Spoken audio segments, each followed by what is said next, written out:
Gloire à Dieu. Alléluia. Merveilleux louange, Brigitte. Merci beaucoup. Prenez vos places, s'il vous plaît. Ceux qui sont en retard, miséricorde.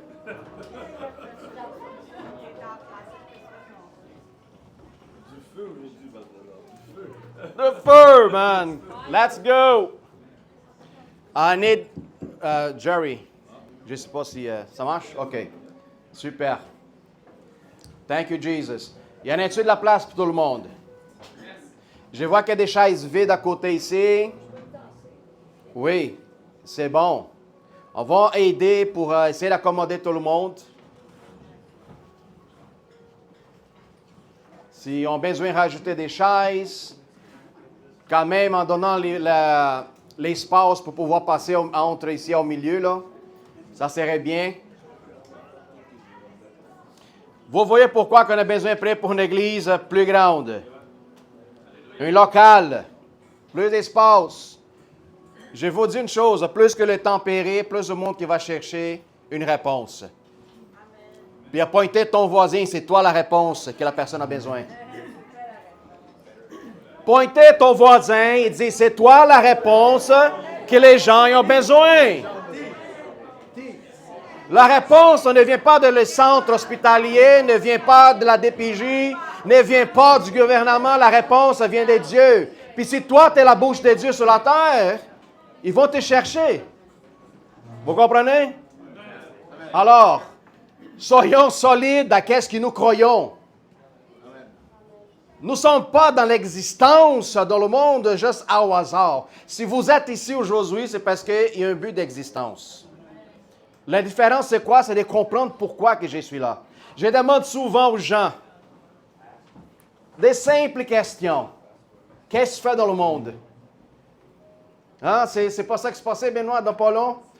Dans la semaine du baptême, Benoît, il connaît un garçon, commence à parler avec, puis il dit, Pasteur, tu aimerais ça parler quelque chose? Il dit, laisse-moi te poser 3 questions. D'où est-ce que tu viens? Ils ne savent pas. Qu'est-ce que tu fais? C'est quoi ton but d'existence? Travailler. OK? Puis, où est-ce que tu penses que tu t'en vas après? 3 réponses simples, qui c'est la base. Si tu es capable de comprendre ça, tout ça fait de sens. Mais si je ne comprends pas pourquoi je suis là, ouf, je ne sais pas quelle direction je vais. Alors, frères et sœurs, soyez convaincus de votre foi, de vos convictions, continuellement. Amen. Gloire à Dieu. Alléluia. Merci beaucoup à tout le monde qui ont venu à participer dans cette célébration des 17 ans d'anniversaire du ministère Jésus ADN. Les ballons, ils tombent. Gloire à Dieu. Je glorifie au Seigneur pour ce moment. Tous ceux qui sont là, qui font partie de l'histoire, qui vont rester, de certains qui, je crois, c'est ceux certains qui peut-être vont partir. Pourquoi? Parce qu'une église organique, c'est ça. Hein? Ce n'est pas une église qui retient, qui est stagnée, non. C'est une église qui bouge. Alors, gloire à Dieu pour ça. Amen. Amen. J'aimerais ça appeler notre sœur Alexandra. Parce que 17 ans, ce n'est pas 1 an, ce n'est pas 6 mois. Il y a beaucoup d'histoires là-dedans. Il y a des histoires de souffrances, difficultés, comme aussi des histoires de joie et d'allégresse. Et l'histoire où ce que Dieu garde son silence, puis il y a des moments que Dieu parle trop, qu'on ne peut pas assis, Seigneur. Gloire à Dieu. Alors, notre sœur Alexandra, désolé pour ceux que je n'ai pas eu le temps de saluer. Beaucoup de choses, on a préparé très vite. Alors, patience, s'il vous plaît. C'est bon? Pardonne-moi. Notre sœur Alexandra, elle va donner un résumé en quelques minutes des 17 ans là-dessus. Notre frère Jerry, il a séparé quelques-unes photos, OK, juste pour vous donner une idée. Parce qu'une église ne grandit pas comme ça, pouf, en taux de magique. Non, il y a bien des églises. Je vous dis une chose, il y en a bien des églises qui commandent dans le sous-sol de la maison de quelqu'un. Quelqu'un qui se disponibilise. Quelqu'un qui donne aux vertus de sa maison pour que là, un travail commence à se faire. Amen? Alors, Alexandra, je laisse avec toi. Bonjour à tous et bienvenue à tous ceux qui sont là. Je recommence du début, 17 ans en arrière. Dieu a mis dans le cœur de Balthazar et de son ex-femme Sonia de donner la disponibilité d'ouvrir sa maison pour commencer l'Église. On était quelques-uns, on a commencé comme ça avec la parole. On était une petite gang. Et le pasteur principal était le frère à Balthazar, Belchour. Ça que tout a commencé comme ça. Ça allait bien. On a eu des nouvelles personnes. Tranquillement, ils se déplaçaient. Ils ont cru en Jésus. Ils ont suivi. Et à un moment donné, on avait une réunion un soir. Et le pasteur principal il a dit, « Je donne ma démission. » Et nous autres, on ne savait pas comment réagir. On avait un choix. Ou on continuait l'Église, ou on fermait l'Église. Ça a duré à peu près 1 an et demi. Tout le poids était sur Balthazar, parce que c'était le seul qui connaissait la parole. Moi, je ne connaissais pas, Jerry ne connaissait pas, puis son ex-femme ne connaissait pas. Donc, on avait le choix. Ou tu continues, puis Balthazar il était contre le mur, c'est qu'il a dit, on va essayer. 15 ans après, nous, en sommes là. On a eu des batailles, on a eu beaucoup de belles choses qui sont arrivées dans nos vies. On a tous passé ça ensemble. Il y a eu la femme du pasteur qui est rentrée parce qu'il va demander. Il avait besoin d'une femme. Puis Dieu lui a donné la femme qui est aujourd'hui, avec un cœur incroyable.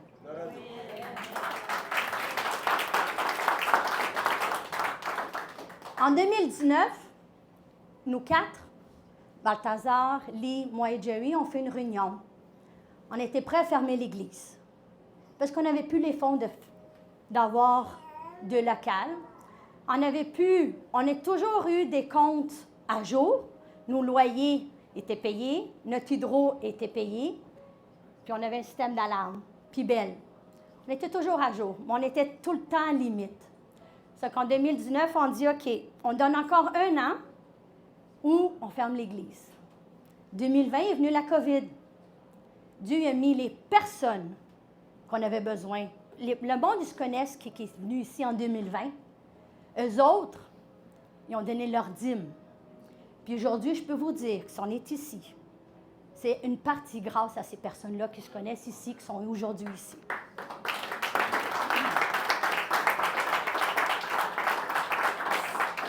Ça a continué, mais grâce à ces personnes-là, avec leur ardeur et leurs moyens et leur disponibilité, c'est pour ça qu'aujourd'hui, on est encore ici. C'est des batailles, oui, il y a du monde qui part, il y a du monde qui revient. Mais c'est pas grave. Tout est dans la main de Dieu. On a fait confiance à Dieu. Puis même la comptable, en 2021, elle m'a dit, Alex, je ne sais pas qu'est-ce que vous avez fait, mais elle dit, votre revenu, elle a doublé. C'est juste pour vous montrer comment on a fait confiance à Dieu. Puis Dieu, il a tout préparé, il a mis le personnel, le monde qu'on avait besoin aussi aujourd'hui. C'est que je veux remercier à chacun qui est ici aujourd'hui, à chacun qui vient le vendredi, qui vient le mardi, qui vient le dimanche, qui nous encourage, qui participe. C'est grâce à vous aujourd'hui qu'on a un local, qu'on a de l'air climatisé, qu'on a du chauffage, qu'on peut vous donner aujourd'hui un repas adéquat. C'est grâce. Les chaises, vous avez payé, vous avez encouragé nos chaises, sont confortables. Ça, je veux remercier chacun qui a contribué aujourd'hui à notre rêve et à toute notre foi, qu'on continue à batailler pour ça. Parce que c'est ça aujourd'hui, c'est s'entraider un les autres. Et je veux vous remercier pour tout. Puis, ah oui, il y a Hassan qui est venu se rajouter, que lui, c'est la partie du matin que je ne connais pas en anglais. Lui aussi, il nous a tranquillement, il est venu le mercredi, des études bibliques. Après ça, il est venu le dimanche. C'est que lui aussi, il est le dimanche en anglais. C'est que ça a venu nous aider encore un autre moyen financier pour nous encourager. Puis notre rêve aujourd'hui, notre but aujourd'hui, comme Balthazar a dit, c'est d'avoir un local qui puisse accueillir encore et encore plus de membres possible pour qu'on soit confortable et dans une place agréable. C'est que merci pour tous et bonne continuité.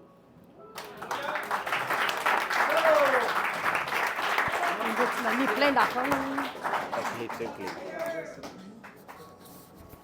Merci, Alex. Gloire à Dieu. Ça va? Je suis surpris comment Alex peut résumer 17 ans d'histoire en quelques minutes. Incroyable. Un homme ne serait pas capable, hein? Serait pas capable. Puis juste pour ajouter là-dessus, c'est que quand on commençait le travail du ministère Jésus ADN, il y en avait un autre nom, ça s'appelait Église Baptiste Nouvelle Vie de Montréal. IBVN, c'est le résumé.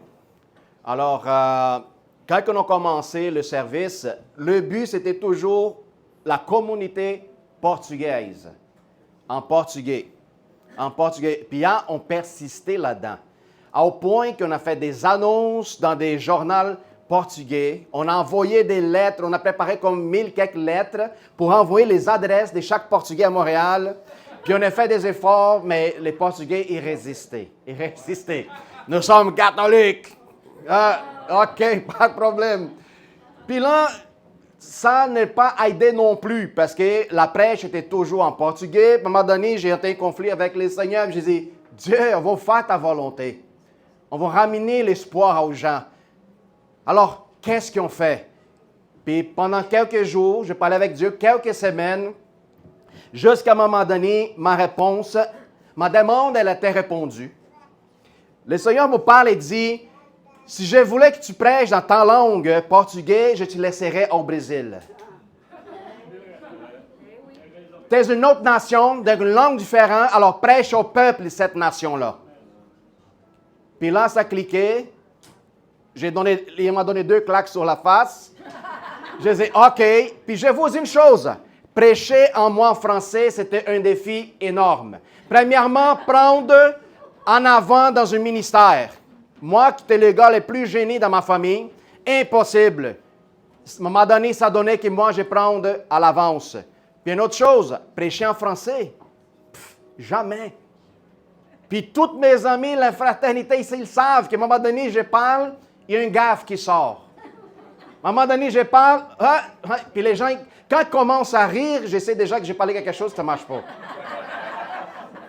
Mais grâce à Dieu, que vous savez très bien, je ne suis pas né ici, je viens de l'extérieur, puis la langue française, elle est très difficile. Au ciel, je pense qu'il va en avoir toutes les langues, except les français. Il va en avoir du russe, chinois, mais les français, je ne suis pas sûr.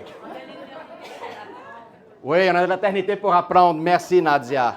Alors, c'est juste pour vous rajouter, pour que vous voyez comment que ce n'est pas facile. Mais parfois, on a besoin de se faire pousser pour que les choses arrivent. Il y a bien du monde qui ont peur de donner l'initiation, peu importe qu'il soit, ton travail, ta famille, une entreprise, un ministère, peu importe. À un moment donné, si tu es avec Dieu, lui va te donner un petit coup de pouce là-dessus, puis tu vas tomber. C'est comme la meilleure façon d'enseigner ton enfant quand il a peur de nager. Le papa qui est doux, le papa, on appelle papa Nutella. Oui, c'est papa qui est trop doux, puis tout ça. Il va enseigner son enfant à nager. Qu'est-ce qu'il fait? Il rentre dans l'eau, viens ici mon petit, viens ici, je vais te montrer, puis tout ça, puis papa fait comme ça dans l'eau, puis tout ça. Par contre, un père qui est audacieux, puis veut voir son enfant apprendre, pas d'une façon douce, je ne veux pas dire qu'il n'y ait pas de l'amour là-dedans, mais une façon comment que la vie nous enseigne à survivre et à persévérer, puis à déclencher le mode survie en tout le temps. Alors, le papa arrive, met l'enfant sur la bord de la piscine, puis il pousse. Après 30 secondes, là, le papa rentre pour le secouer, puis là, tu vois l'action.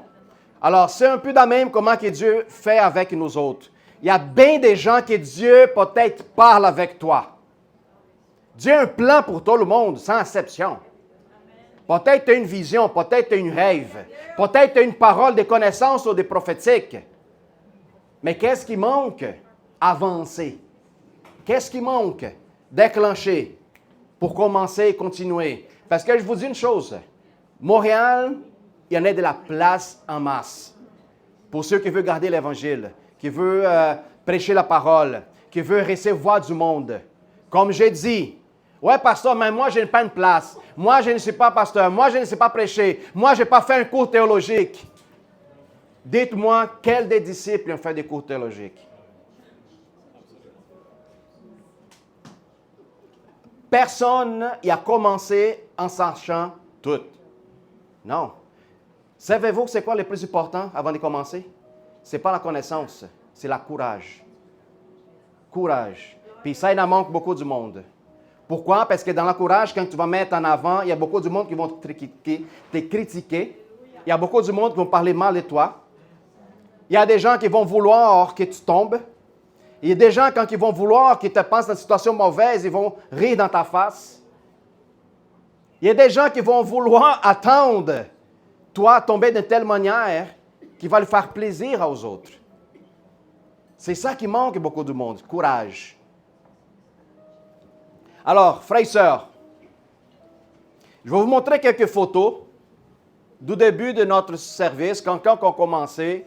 Je ne sais pas si Jerry, il y a des photos anciennes au sous-sol de la maison. Oui? Wow, Jerry, tu étais cherché loin, là. Paolo, tu peux juste diminuer la lumière? C'est mieux pour voir. Augmenter la photo.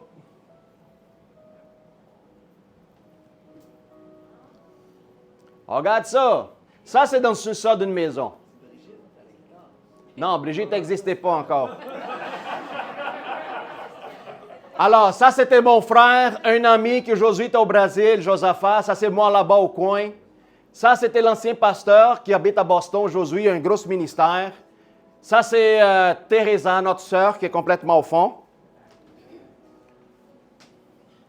Next. On était toutes maigres dans cette époque. Next.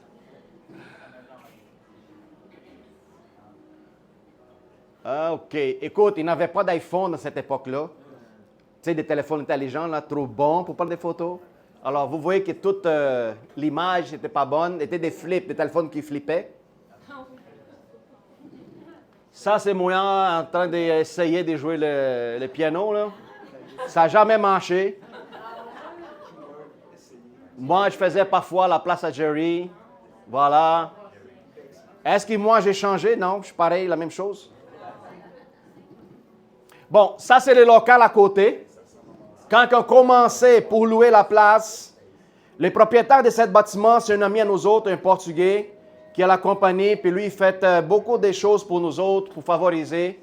Alors, ça, c'est le local. Alors, on a commencé la démolition. Comme vous savez, moi, je travaille dans la rénovation. Pour moi, ce n'est pas difficile de faire tomber un mur, puis rebâtir, faire des portes, tout ça. Écoute, regarde. Tel que vous connaissez, l'entrée, la réception est la même chose. Alors, ici, avant, où ce qui vous êtes présente, c'était un ancien salon de coiffeuse. Oui, on faisait le service de l'autre côté, puis ici, c'est un salon de coiffeuse. Regarde, on a encore les anciennes chaises en bas. Alexandra avec Eva, des frères et sœurs qui sont déjà dans la gloire avec l'Éternel, le papa Teresa, Pacheco, ma belle Eduarda. Regarde Alexandra comme elle était maigre, mon Dieu. Puis moi, regarde-moi. Dans cette époque-là, moi, j'ai pensé que la cravate était importante pour prêcher. Ouais, c'est la cravate qui prêche. Non, à un moment donné, j'ai compris. Regarde. Tout commençait petit, comme ça. Avec amour, avec courage, détermination. Je vous dis, persistance. Imaginez-vous, 17 ans, il faut compter à chaque dimanche. Hein? Chaque dimanche. La Sainte Seine, gloire à Dieu, la même croix que vous voyez ici. La croix, je pense qu'elle a déjà changé 3-4 fois de couleur. Les gens aiment ça peinturer la croix. Wow, regarde.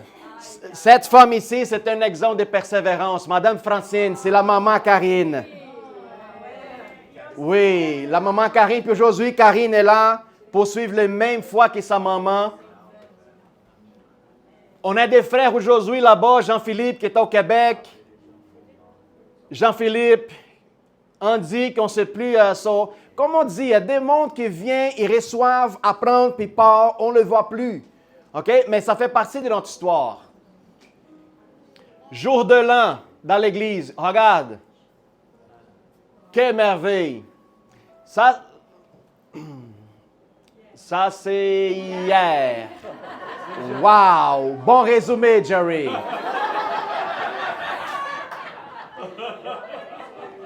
Ça, c'est toute la nouvelle gang maintenant qui sont là présentement. Gloire à Dieu. Puis en partant, merci à tout le monde qui participait hier pour la marche à Jésus. J'encourage à tous les chrétiens, OK? Continuez à persévérer puis venir à chaque année. Parce que c'est un moment de liberté, laquelle nous avons de marcher sur la rue de Montréal puis proclamer Jésus-Christ. Puis en même temps, évangéliser aux gens qui sont sur les trottoirs. C'est formidable. Amen. Thank you, Jesus. Gloire à Dieu. New brothers and sisters, welcome. What's your name, sister? Anastasia. Doug. Doug.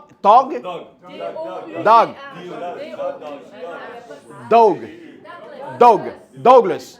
Okay, Doug. Welcome and God bless you guys. You came to a special day today, right? You know?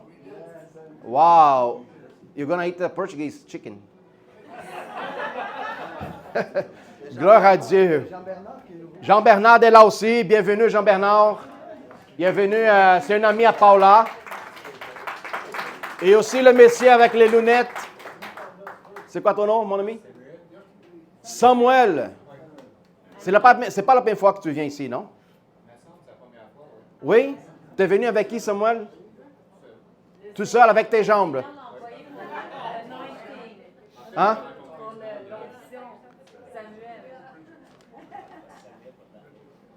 C'est ton fils? Alors, c'est ton fils.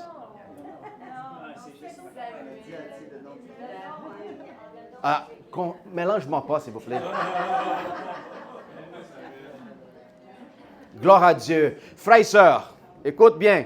J'ai quelque chose à vous partager. Je ne veux pas essayer d'allonger ça parce que nous avons une ordination. Mais des choses importantes qu'une église devrait avoir. D'accord? Écoute bien. Première chose, la fidélité des dieux. Et je vais vous citer quelques versets bibliques. Le psaume 118, verset 24. C'est ici la journée que l'Éternel a fait. Qu'elle soit pour nous un sujet d'allégresse et de joie. Ça, c'est quelque chose qu'on devrait proclamer tout le temps. Le psaume 136, 1. Louez l'Éternel car il est bon, car sa miséricorde dure à toujours. Amen. C'est ça les proclamations à chaque jour que nous devrons proclamer à chaque instant. Alors, une église a besoin de fidélité envers l'Éternel, première chose. Deuxième, unité et communion. Éphésiens 20, 2, 20. Vous avez été édifiés sur le fondement des apôtres et des prophètes, Jésus-Christ lui-même étant la pierre angulaire. Alors, c'est lui qui nous unifie, Jésus-Christ. Acte 2, 42. Il persévérait dans l'enseignement des apôtres, dans la communion fraternelle, dans la fraction du pain et dans les prières. C'est des choses de base que la fraternité a besoin d'avoir. La communion, la prière, l'intercession. Alors, cette partage doit être constante. C'est pour ça l'importance qu'encourage les gens. N'abandonnez pas vos églises. Racinez-vous. Pourquoi? Mais pasteur, ma vie va bien. Oui, mais la vie, à un moment donné, elle va descendre parce que c'est comme ça que la vie fonctionne. Nous avons besoin des efforts. Puis à un moment donné, moi, je ne peux pas passer à travers de la bataille tout seul. J'ai besoin des appuis. Puis c'est mes frères et mes soeurs qui m'aident. À travers du conseil, à travers d'un appel. Oh, man, j'ai besoin exactement de cette parole. Puis c'est ça qui va changer ma décision par rapport à la vie. Alors, s'y raciner dans un ministère, dans une famille, elle est très importante. Très important. Une autre chose, croissance et édification, l'importance d'une église qui devrait grandir. Matthieu 16, 18. Et moi, je te dis que tu es Pierre, et que sur cette pierre, je bâtirai mon église, et que les portes du séjour des morts ne prévaudront point contre elle. Mais pasteur, il parle des pierres, c'est l'église catholique. Non, attends une minute. Jésus ne parle pas à propos de l'homme, il parle à propos d'une affirmation que Pierre l'a donnée. Et l'affirmation, c'est la pierre solide. Quand tu déclares Christ, Seigneur et Sauveur de ta vie, c'est cette affirmation qui devient une pierre solide dans ta vie. Vous comprenez? Il ne parle pas d'un homme. Il parle d'une affirmation, d'une conviction solide. Nous sommes cette pierre à travers de nos confessions. Éphésiens 4,15. Mais que, professant la vérité dans la charité, l'amour, nous croissons à tout regard en celui qui est le chef de tout, Christ. Amen. Une église est important de grandir. Alexandra, à un moment donné, elle a parlé, nous étions au point de fermer. Est-ce qu'on faisait quelque chose qui ne marchait pas? Je ne pense pas. Mais c'est dans le moment des difficultés que nous sommes testés. Tu vas continuer parce qu'il y a beaucoup de monde, tu vas continuer à persévérer quand il n'y avait personne. Vous comprenez un peu? Puis c'est là, quand il n'y avait personne, quand le moment de crise est venu, on a pensé, fini. Pourquoi? Ils vont fermer toutes les églises. Ah, vous comprenez qu'est-ce que j'ai dit là? En 2020, qu'est-ce qui est arrivé? On n'avait déjà pas beaucoup de monde, alors on a dit, fini. Mais non, c'était le moment plus beau pour nous autres. Plus important. Pourquoi? Parce que la persévérance, elle perce la dimension du normal. Tu veux vivre le normal, tu vas juste manger qu'est-ce qui est normal. Tu veux persévérer dans le surnaturel, tu vas manger la manne que Dieu fait descendre du ciel pour nourrir toi et à tous ceux qui en ont besoin. Gloire à Dieu. Qu'est-ce qu'a besoin d'autre une église? Joie et célébration. Je répète toujours, si je n'ai pas du fun avec Christ, ce n'est pas l'Évangile. Oui, parce que la plupart des chrétiens que nous connaissons ailleurs, parfois, c'est tout des faces de citronnelle. Des faces de citron comme... Mais. C'est quoi le but d'être chrétien et être malheureux? Dites-moi. Zero. Make no sense. Ça ne fait pas de sens. M'excuse. Parce que ma vie ne devrait pas déterminer ma joie.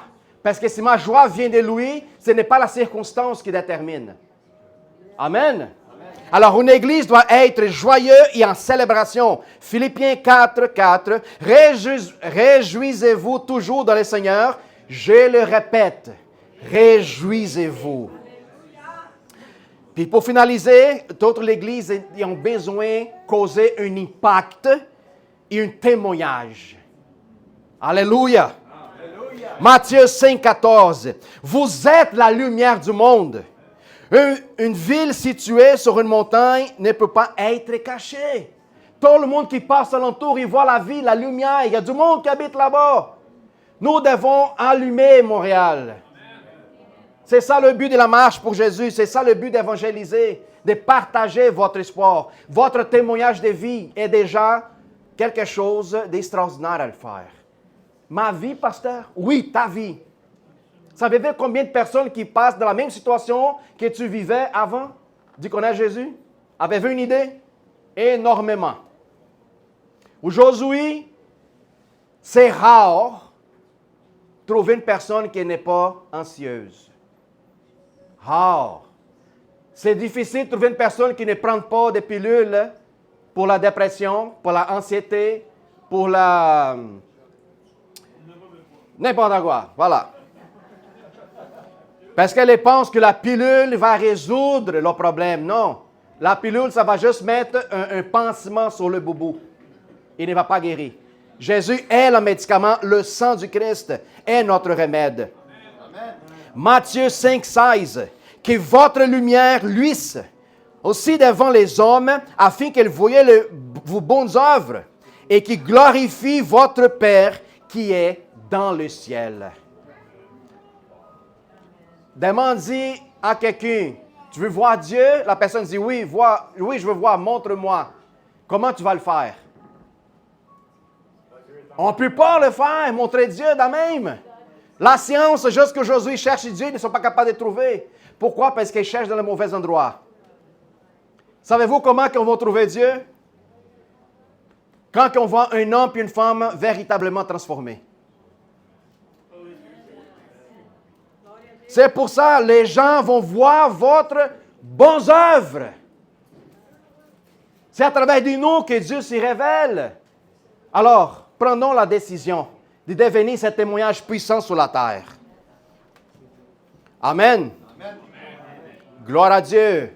J'aimerais ça demander 3 personnes, vite. Jean-Sébastien, Nadia et Marie-Ève. Pardon? Il faut que je sois informé. Non, il faut que je sois informé. Non.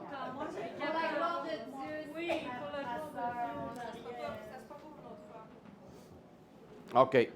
Nadia, tu veux venir? S'il vous plaît.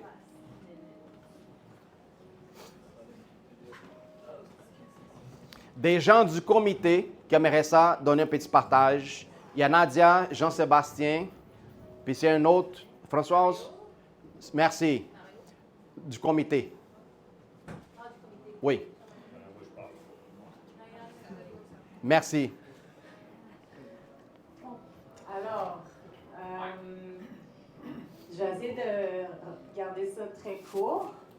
On m'a dit 7 minutes, ça se peut que ça soit beaucoup moins long. Amen. Mais, moi, c'est ça. Durant le COVID, j'ai été au sein d'une église qui se dirigeait directement vers le vaccin. J'étais la conspirationniste de l'église et c'était très plate parce que j'étais comme toute seule à voir ce que je voyais. Et quand ils ont commencé à faire les services online, je suis partie en catimini parce que je les aimais beaucoup, mais on avait trop de différences rendues en 2020. Donc, ce qui est arrivé en 2020, en septembre, j'ai ma sœur ici, Patricia, qui m'a invitée ici. On était partis. Patricia, lève ta main. Hey, yes! Donc, on était partis tous ensemble, des évangélistes. Il y avait Max, il y avait Didier, il y avait plein de monde on était partis à Niagara pour évangéliser. C'est là que j'ai rencontré Patricia. Et au retour, elle m'a parlé d'ici. Je suis venue, puis la première fois que je suis venue, c'est devenu mon église.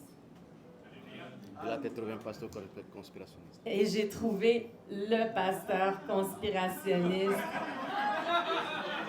et l'église non vaccinée.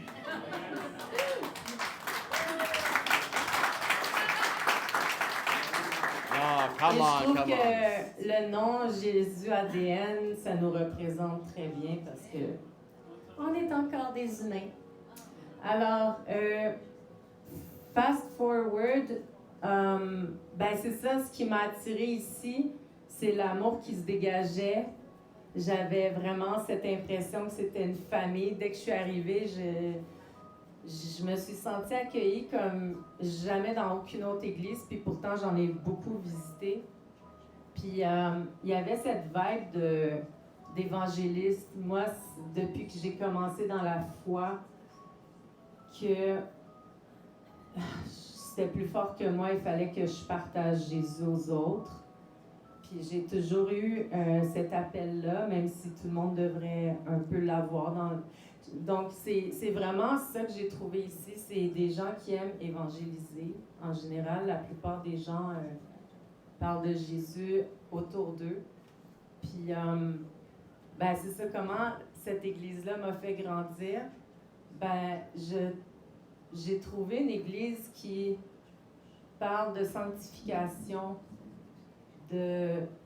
d'obéissance, de notre identité en Jésus. Et tout ça mis ensemble, tu ne peux pas faire autrement que de grandir. Je veux dire, évidemment, la lecture de la parole, c'est la parole. J'ai toujours eu un amour pour la parole. Quand j'ai donné ma vie à Jésus, j'ai eu une compréhension. J'ai toujours aimé ça, lire la parole. Donc,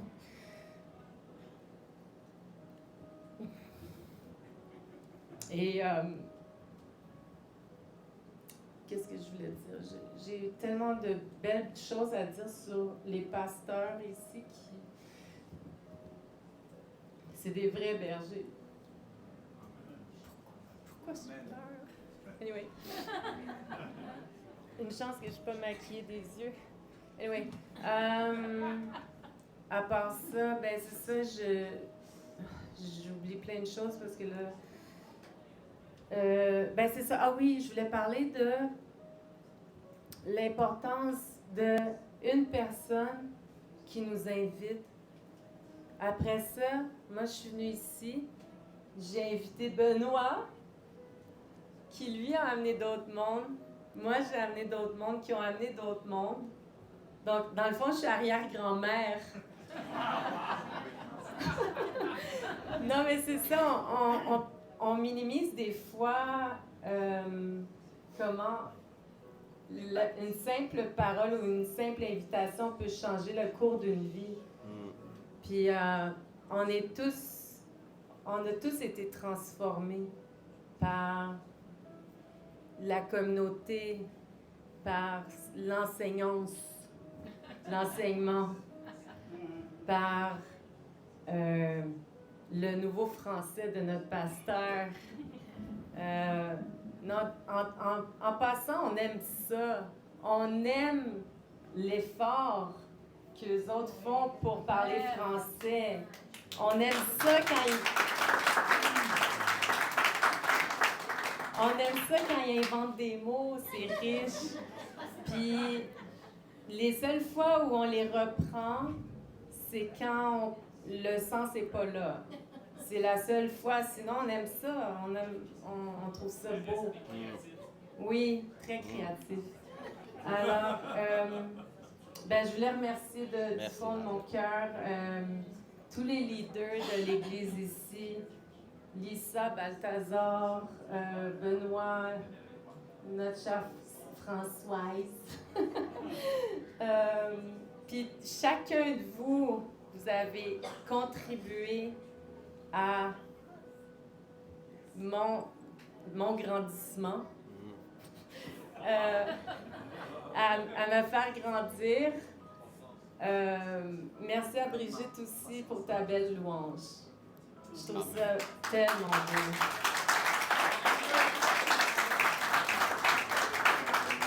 Et je sers aussi dans le ministère de projection.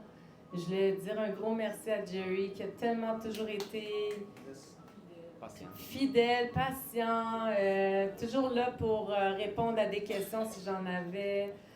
Et évidemment Alexandra qui est une perle dans l'Église.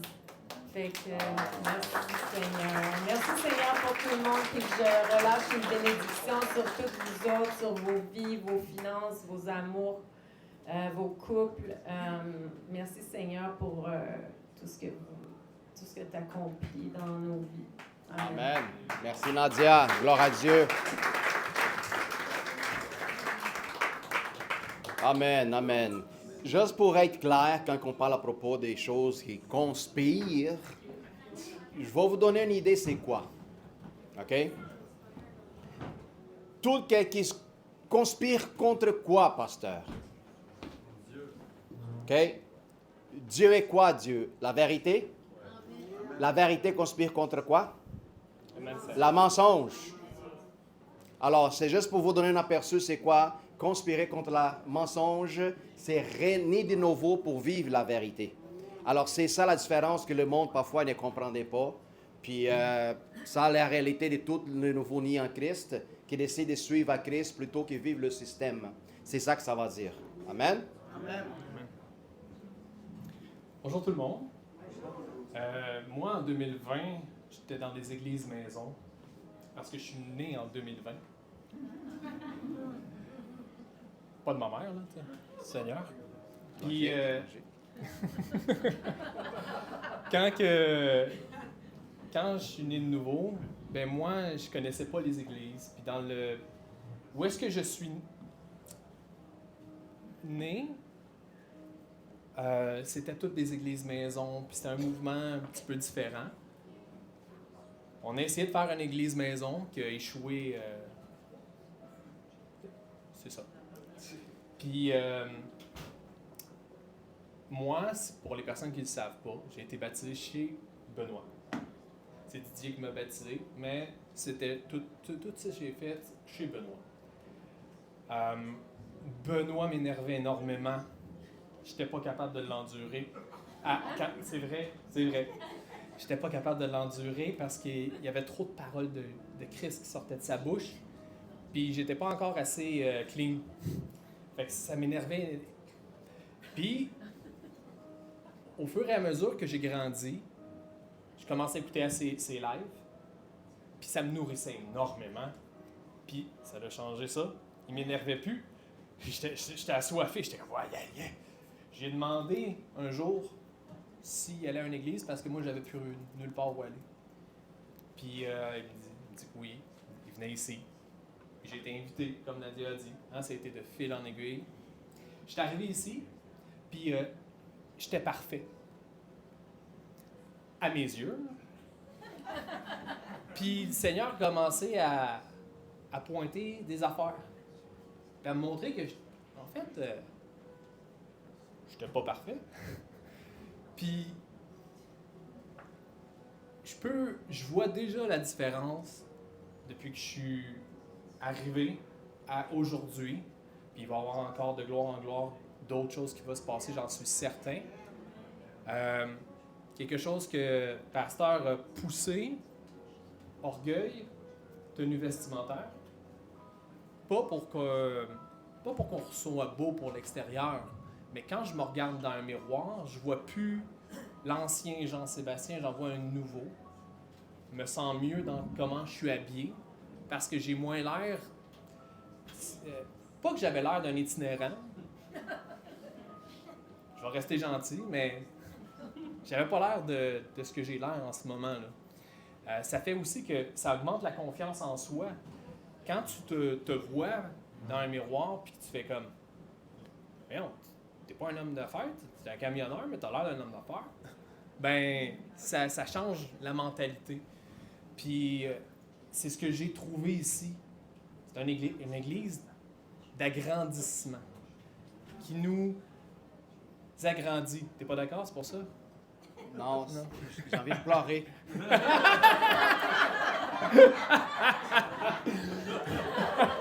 Je vais juste gratter mes yeux. Fait que c'est ça. Fait que depuis que je suis ici, je vois que je grandis. Parce que, je sais pas pour vous, mais je suis pas toujours au courant que je grandis de jour en jour. C'est comme quand vous me dites que ma fille a grandi, je suis comme « Hein? Elle voit tous les jours, moi. Moi, je suis dans mon sac d'os tous les jours, là, je vois pas tout le temps. Mais quand que j'ai Brigitte, j'ai François, j'ai Nadia, Sylvie, qui me viennent et qui me disent « Wow! » Je fais comme « De quoi, là? Wow! » Ça me montre que je grandis et que je suis encore nouveau, de plus en plus nouveau. Fait que, voilà, depuis que je suis ici, je sais que c'est ma place. Puis je sais qu'un jour, oui, on va... C'est ça. Voilà. Gloire à Dieu. Merci beaucoup, Sébastien. C'est trop loin, je pense. Ouais, c'est ça. Alors, gloire à Dieu pour ça. Puis c'est vrai, ici, on pousse aux gens à transformer leur vie, pas seulement c'est là qui est à l'intérieur, mais aussi à l'extérieur. Parce que, quand même, nous vivons ici dans le monde. Puis comme lui vient de témoigner, ça va tomber quand même. Je vais essayer de faire le quoi. Oui. Puis lui dit, j'ai l'air pas un itinérant, mais demandez pour voir son photo non permis de conduire, vous allez voir. Imaginez lui avec les cheveux longs. Une grosse barbe. J'ai dit, c'est pas le même gars. Ah, il est là. Voilà, pas tout. On dirait qu'il vient de sortir de prison. Alors, gloire à Dieu, parce que, écoute, qui fait la transformation? Pasteur Balthazar est ici pour conseiller et donner, montrer la voie. La personne fait ce qu'elle veut. C'est tout. OK? Il faut comprendre ça. Nous sommes une église où on reçoit des gens avec le cœur brisé. Puis notre travail, c'est de la restructurer puis donner l'image que Jésus nous a décrire pour que la personne puisse marcher avec sa présence, comme son témoignage. Mais est-ce qu'on peut forcer du monde? Pas en tout. Il y a des gens qui vont prendre plus de temps pour être transformés que d'autres. Alors, ça nous prend beaucoup de fruits de l'esprit, beaucoup de la patience, mais c'est ça le travail d'une église. C'est ça le travail. De voir, et c'est quoi le prix en arrière de tout ça?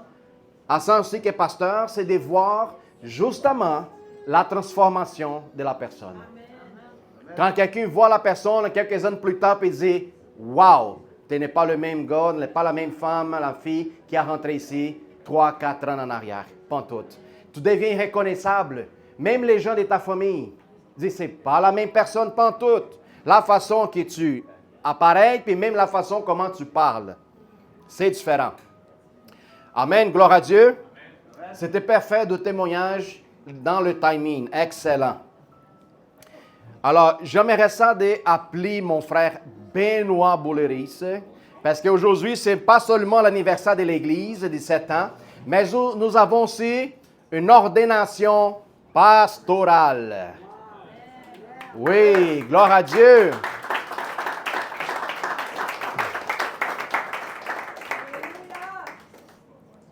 Notre frère Benoît, je connais Benoît depuis 2012.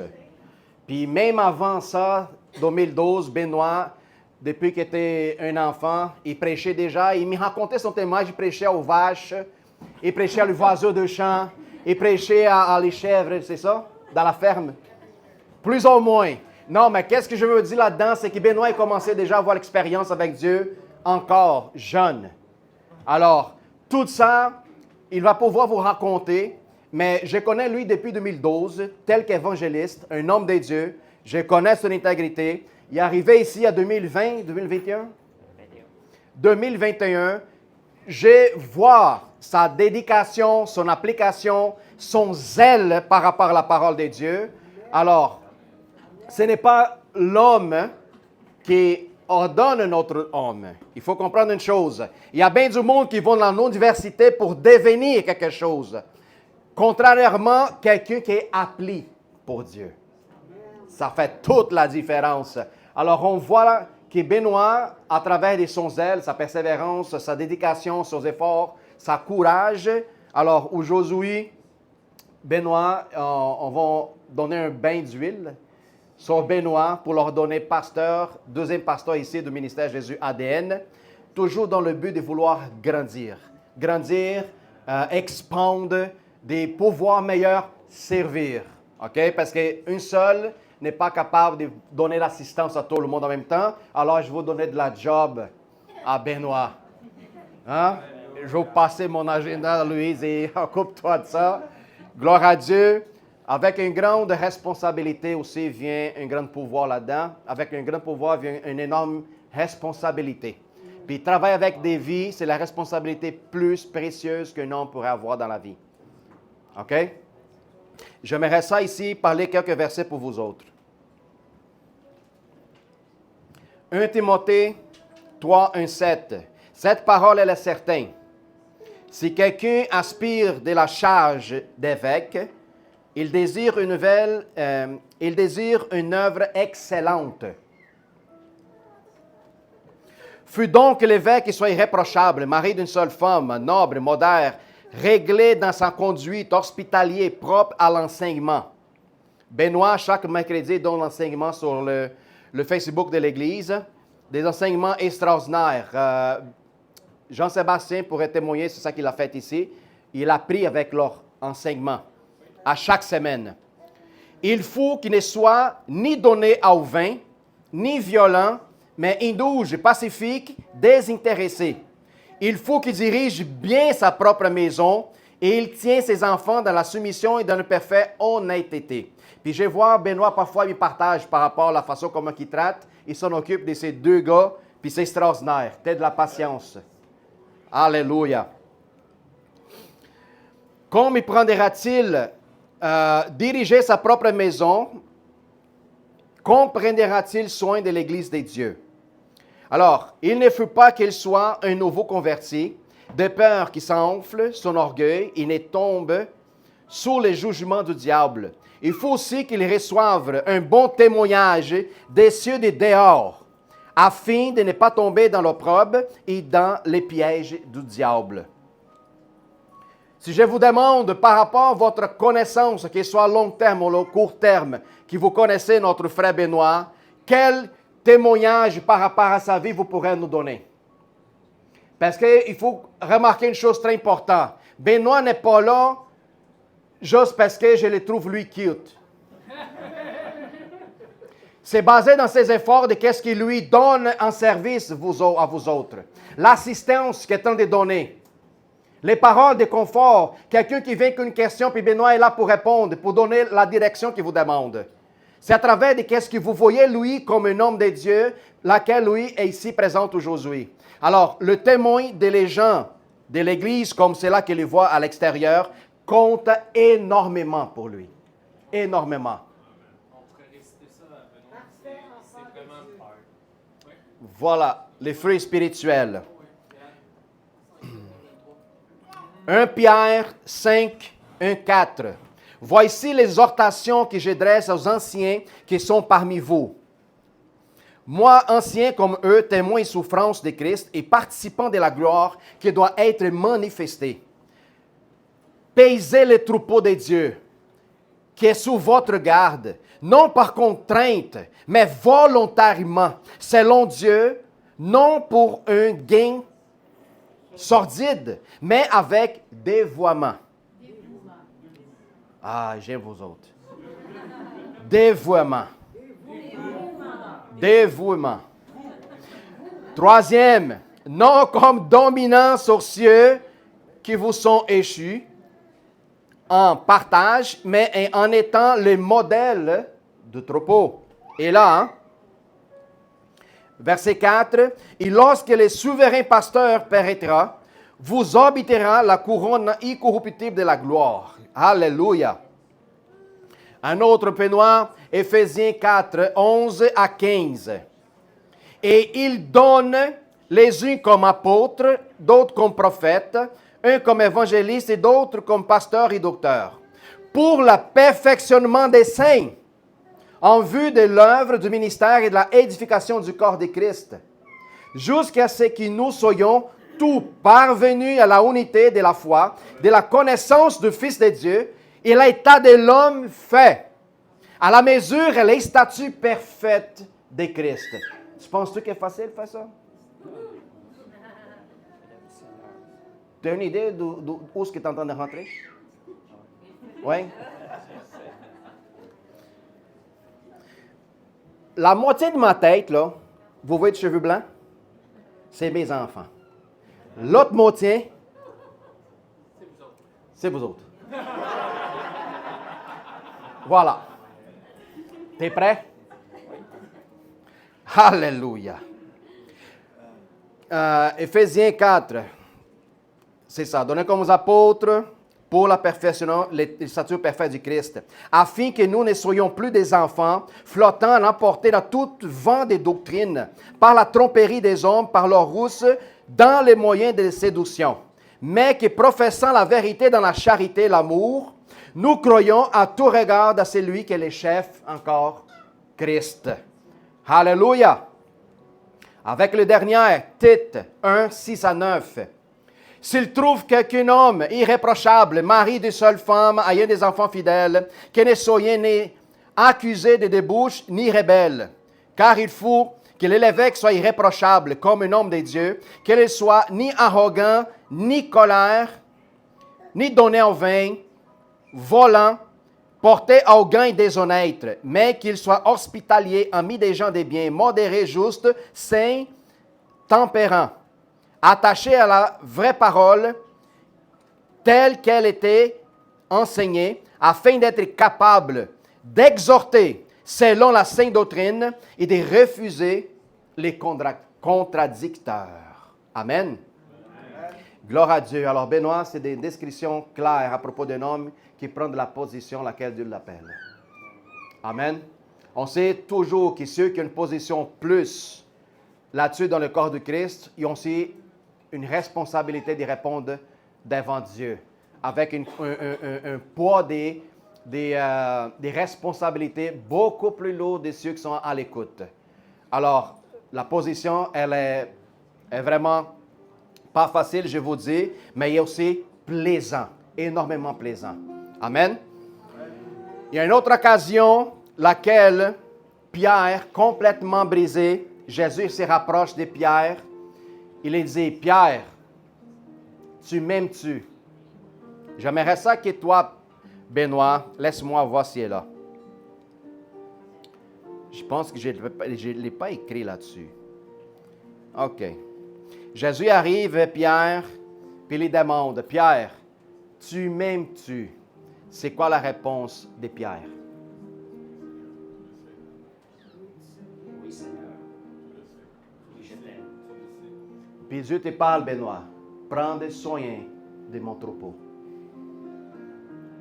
C'est une réponse que Benoît fait devant de vous tous. C'est la même chose, telle que je parlais à propos de Pierre. La déclaration qu'il affirme devant vous autres, la réponse des responsabilités. Vous qui êtes en train de regarder aujourd'hui, vous pourrez demander de lui cette position qu'il est en train d'avoir. Vous pourrez exiger puis demander. 12e fois, le Seigneur demande à Pierre. Je demande à Benoît aujourd'hui. T'aimes-tu le Seigneur? Oui, Seigneur, je t'aime. Le Seigneur te répond, Benoît, prends soin de mon troupeau. La position, ce n'est pas facile. Il va voir des difficultés peut-être encore plus grandes. Parce que ce n'est pas seulement la difficulté de ta vie, mais tu prends la difficulté de la vie de tout le monde. C'est une charge qu'on ramène. Nous avons la responsabilité de délier des chaînes, de couper des cordes, de ramener les gens dans la voie droite, montrer un point de lumière dans la vie de chaque personne qui marche en ténèbres. Puis le Seigneur demande une 3e fois à Pierre, Pierre, Benoît, tu m'aimes-tu? Oui, Seigneur, tu sais que je t'aime. Puis la 3e, le Seigneur dit à Pierre, prends soin de mon troupeau. Dieu n'était pas pour accuser Pierre, mais pour lui donner la conscience de sa position devant l'Église. Et l'image qu'il porte, un témoignage qu'il donne. Alors aujourd'hui, nous sommes en train de ordonner notre frère Benoît, tel que 12e pasteur de le ministère Jésus ADN.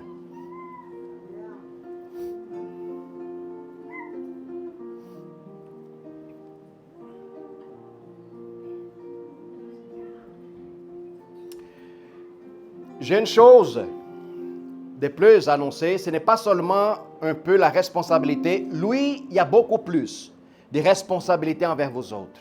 Mais dans la parole de Dieu, en Hébreux 13, 17, il montre aussi la façon comment que les troupeaux posent aussi envers la personne qui est de la position d'enseignement. La parole de Dieu dit, obéissez à vos conducteurs, celui-là qui vous enseigne, celui-là qui vous instruit dans la vérité. Il a pour eux de la déférence, car il veille sur vos âmes, comme devant en rendre compte, qu'il ne soit ainsi, afin qu'il se fasse avec joie, et non en gémissant, ce qui vous ne sera d'aucun avantage. Alors, nous avons la position de pouvoir honorer les hommes de Dieu. Les gens qui sont en face dans l'Église sont tous ceux qui reçoivent des coups.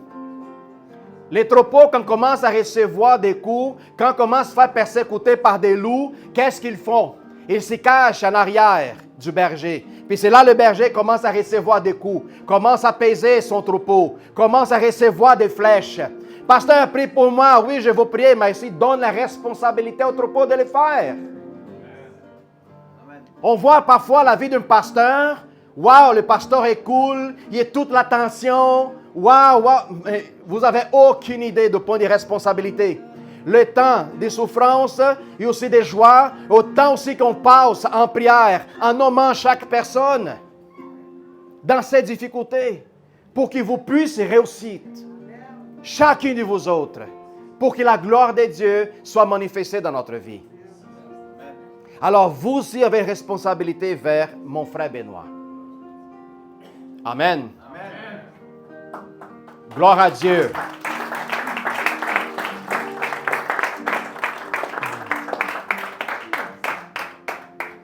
Alléluia. Tu veux donner? Vous voulez écouter le témoignage avant ou après qu'il soit baigné d'huile? Après? Après, lève les mains. Avant. Avant, la majorité a gagné. OK. C'est pas grave, la chemise en passant. Il va donner avant. Benoît, avant. Ah ouais, OK, c'est bon. Merci Seigneur. Essaye de faire ça comme Alexandra. OK. 15 minutes? Plus 15 minutes, c'est ça? 10 minutes. 10 minutes, OK. Merci Seigneur. D'accord, on va préparer votre cœur. Vous allez savoir. Premièrement, je vais remercier notre pasteur qui a su me faire confiance. On sait qu'il fait confiance au Saint-Esprit. Mais moi, j'ai besoin qu'on fasse confiance au Saint-Esprit parce que c'est mon assurance dans ce que je fais. Je vais essayer de vous raconter rapidement un peu mon cheminement pour en arriver là. Et je veux quand même juste mentionner un verset clé que j'ai eu cette nuit. Jérémie 18, versets 1 à 4. C'est un verset clé un peu de mon cheminement. C'est correct, je vais t'aider. Ça dit, voici la parole qui fut adressée à Jérémie de la part de l'Éternel en ces mots. Ça dit, lève-toi, descends dans la maison du potier, là je te ferai entendre mes paroles. Je descends dans la maison du potier, et voici il travaillait sur une tour. Le vase qu'il faisait ne réussit pas, comme il arrive à l'argile dans la main du potier. Il en refit un autre vase, tel qu'il trouva bon de le faire. Voyez, on est le vase que le potier travaille. Lorsqu'on vient au Seigneur, on rentre dans la maison du potier. La vie nous a déformés. Le potier reforme le vase. Et voyez, il n'a pas rejeté l'argile. Il a pris l'argile, il l'a reformé. C'est ce que Dieu fait avec nous. Et il y a quelque chose aussi à ce niveau-là, quand je parle d'être comme être formé, se laisser former par le bon potier. Quand vous venez au Seigneur, j'ai une première parole qui est sortie de ma bouche. Jésus, que ta vie fasse de moi un homme nouveau. Le cas du vieil homme devient un cas qui est réglé une fois pour tout. C'est de cette manière-là, lorsqu'on marche dans cette voie-là, que le bon potier peut nous former à son image, au projet qu'il a préparé pour nous.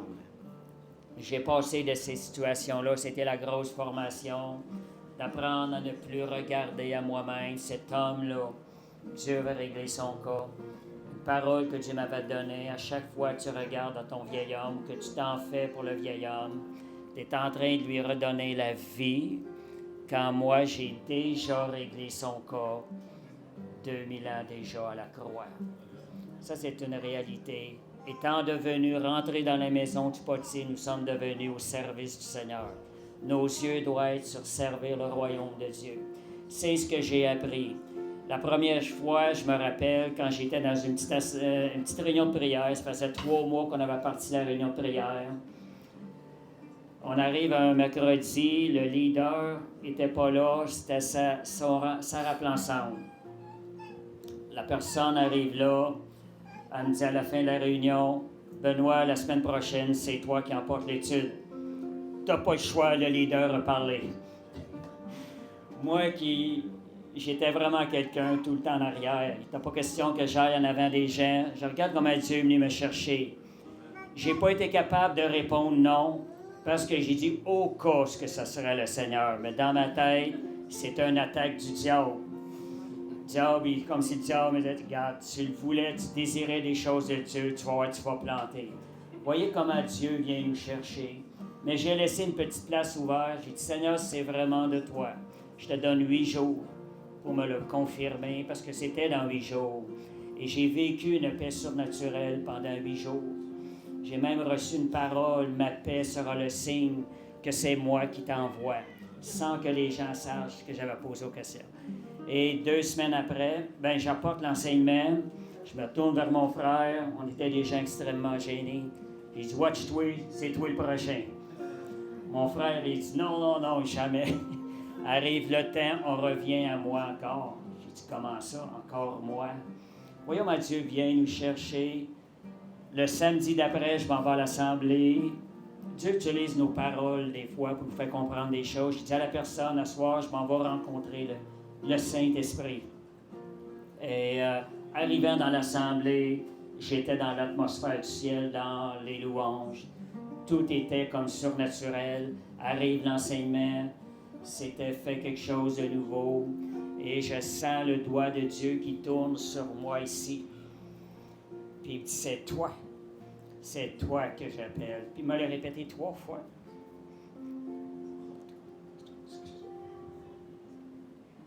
Excusez, je vais juste aller un petit peu plus vite. C'est ça, vous voyez comment Dieu, des fois, il vient nous chercher. Il a fallu, ça a pris 5 mois avant que je réponde activement à ça. Parce que Dieu m'a donné des rêves pendant 5 mois. Parce que je me voyais pas là. Je me voyais pas là. Vous savez, Dieu est tellement... Dieu, parole qui m'encourageait souvent. Dieu a choisi les choses faibles de ce monde afin de confondre. Afin de confondre les forts. Excusez. Respire. Ouais. Je me détends un peu. Vous savez, c'est l'amour de Dieu. Je vais aller plus loin, aller plus vite. Finalement, quand je suis arrivé, j'ai passé des années. Ça s'est passé en 1991. Je suis arrivé ici, j'avais déjà connu Pasteur Balthazar avec des petites réunions avec un autre leader de site qu'on a eu. On s'était croisés. Il a participé avec nous aussi. J'ai connu, il m'a beaucoup marqué. J'aimais son zèle qu'il avait pour les âmes et tout. Ça m'avait marqué. Entre-temps, ça c'est des années 2012-2013. Entre-temps, le COVID est arrivé. L'église était fermée, ce que j'étais. Et on m'invite ici. Puis vers la fin mars, on avait évangélisé ensemble. Fait que je me suis, moi déjà, depuis le septembre, ça me travaillait ici. Je ne savais pas, là, mais moi je regardais des fois sur Internet et sur le web et ça me touchait. Mais je ne pensais pas me joindre réellement. J'allais tranquillement, mais ça me parlait de plus en plus fort. J'avais dans mon cœur de venir visiter. Puis le moment de l'invitation, c'était, mon cœur était prêt. Je suis arrivé ici.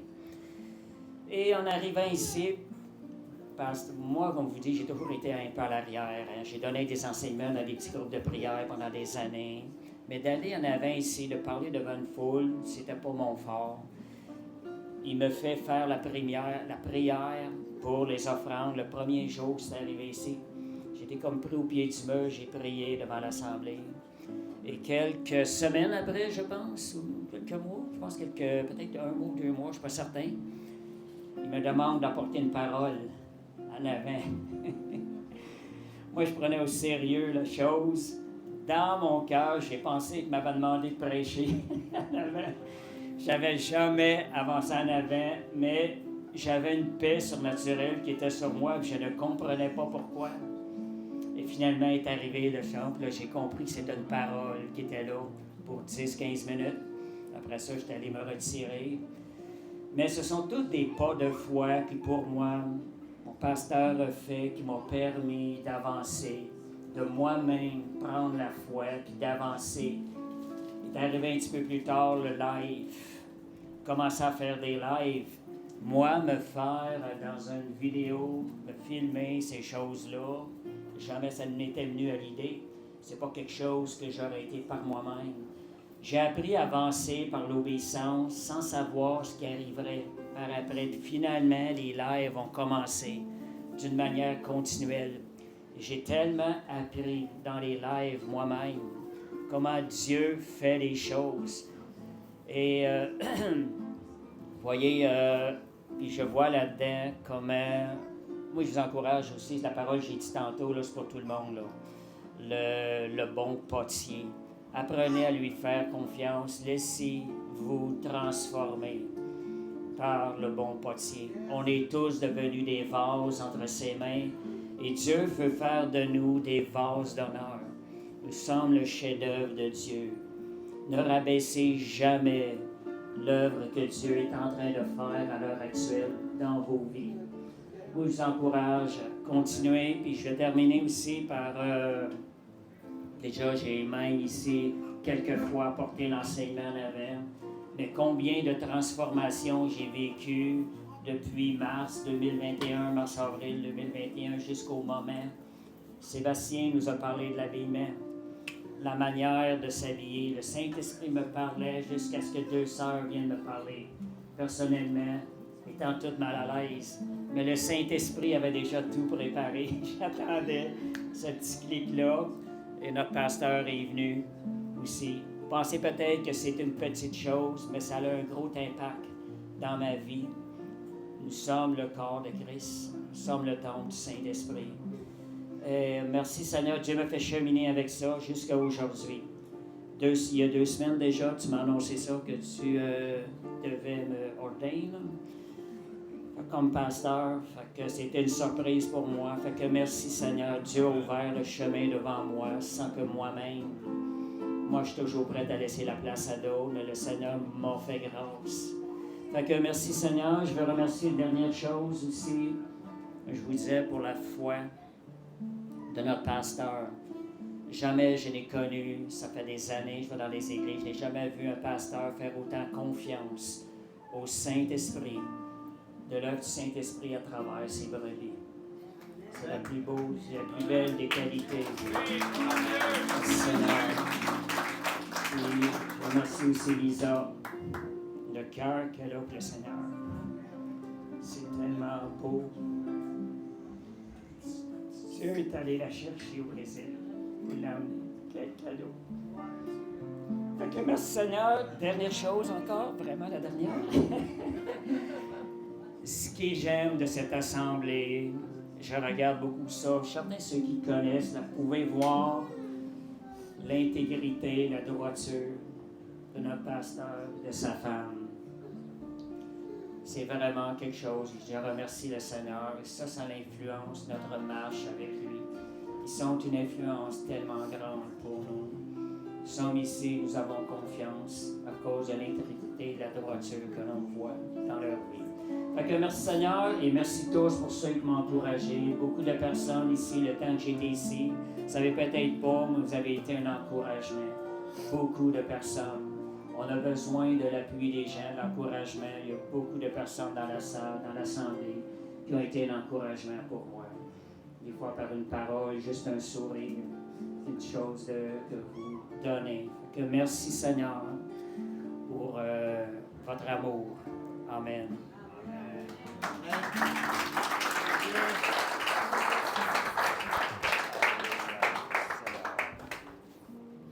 Comme je dis toujours, l'opportunité est là. Pasteur, il y en a assez d'ouvrages pour travailler à l'Église. Il y en a toujours de l'espace pour travailler. OK? Alors, c'est juste la disposition de notre cœur. Si vous voulez vraiment s'engager, il y a du service. Toujours, toujours. Alors, merci beaucoup, Benoît. Puis, priez pour sa vie, priez pour la mienne aussi, pour que Dieu me garde toujours dans la position d'humilité, pour que Dieu garde mon cœur dans la position des services, comme aussi dans mon cœur de Benoît, de mon frère. Puis, on va donner continuité à l'ordination.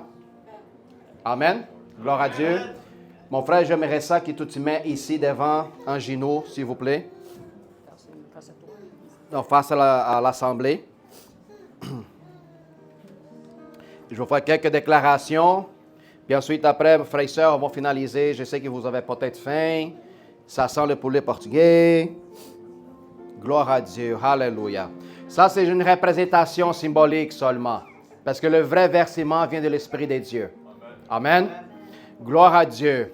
L'Église de notre Seigneur et Sauveur Jésus-Christ, réunie en culte solennel sous la direction de le Saint-Esprit, considérant l'appel divin reconnu dans la vie du frère Benoît Bouléris, sa fidélité dans le ministère chrétien, son témoignage de vie irréprochable, son dévouement à la parole de Dieu, ainsi que le temps de préparation spirituelle, doctrinale, la pratique sans exercice du service chrétien, dans l'exercice de service chrétien. Et conformément à la recommandation du presbytère de cette Église, en accord avec le principe ecclésiaste de notre partie des conventions sur les fondements bibliques, l'Église Jésus ADN de Montréal, aussi que son corps, le ministère réuni en assemblée solennelle 7 jours-là, le 13 juillet de 2025, dans la ville de Montréal, Québec, déclare et reconnaît devant Dieu, des anges et devant l'Assemblée l'ordination pastorale de notre frère Benoît Bouléris, lui conférant l'autorité spirituelle ecclésiaste d'exercer le saint ministère pastoral de l'Évangile de Jésus-Christ. Nous les chargeons de prêcher la parole, de paître les troupeaux de Dieu, d'enseigner la sainte doctrine, d'administrer les sacrements, de consoler les affligés, de corriger avec amour, de veiller sur la pureté de la foi et de conduire avec intégrité l'Église du Seigneur. Nous invoquons sur lui l'onction de le Saint-Esprit en priant pour qu'il soit devenu et revêtu de sagesse, humilité et de puissance spirituelle afin d'accomplir avec fidélité le zèle de le ministère qui lui était confié jusqu'au jour de le retour de notre Seigneur Jésus-Christ. Cette parole est certaine, si quelqu'un aspire la charge de l'évêque, des pasteurs qui désirent une œuvre excellente. Alors, Benoît, mon frère, je t'ordonne deuxième pasteur de ce ministère, Église Jésus ADN, au nom du Père, du Fils et du Saint-Esprit. Comme l'huile qui verse sur la barbe d'Aaron, je verse l'huile, représentation de l'Esprit, dans ton ordonnance pour que tu puisses recevoir, ministrer avec sagesse, amour, douceur, tous les troupeaux et le ministère de Jésus-Christ sur la terre, jusqu'à son retour au nom de Jésus-Christ. Amen, Église. Gloire à Dieu.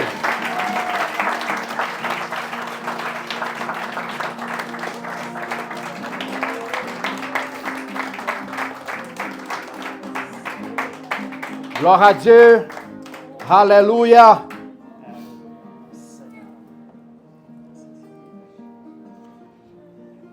Il y a des gens qui ont suggéré de mettre un seau rempli d'huile sur toi. Mais ça ne donnerait pas une bonne idée, ça. Alors, frères et sœurs, je suis ici à côté de notre frère et pasteur Benoît Bouléris du ministère Jésus ADN de Montréal.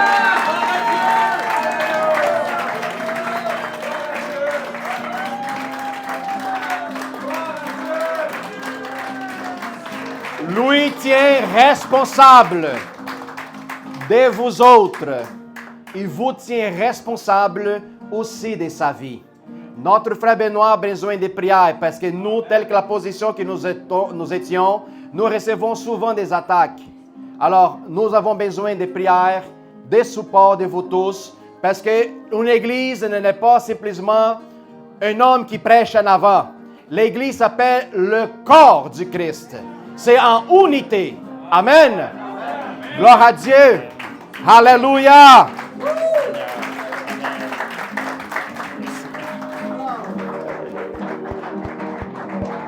Gloire à Dieu. Félicitations, mon frère. Merci.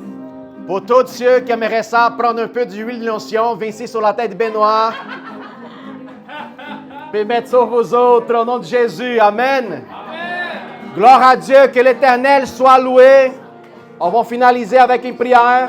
Avant ça, j'aimerais ça que vous continuiez à partager avec nous autres parce qu'un autre facteur très important, tous ceux qui sont participants au niveau des finances, c'est primordial. Ça prend une conviction, exactement une conviction pour que je comprenne que le travail du ministère est aussi, il y a un besoin, une nécessité financière. Alors j'aimerais ça avec vous autres, d'avoir ce compromis, ce travail avec nous. Pasteur, nous avons besoin d'une église plus grande. Avec un agrandissement vient aussi un loyer plus grand, une facture plus grande, puis toute plus grande. Alors, allons-y grandir ensemble pour que peut-être dans 1 an, dans 2 ou 3 ans, nous serons ici ensemble en partageant la même vision de vie laquelle Jésus nous a donnée. Amen. Gloire à Dieu. Alléluia. J'aimerais ça demander à vous autres des offrandes pour ceux qui sont les dîmes. Françoise, s'il vous plaît. Au nom du Seigneur Jésus. Thank you, Lord.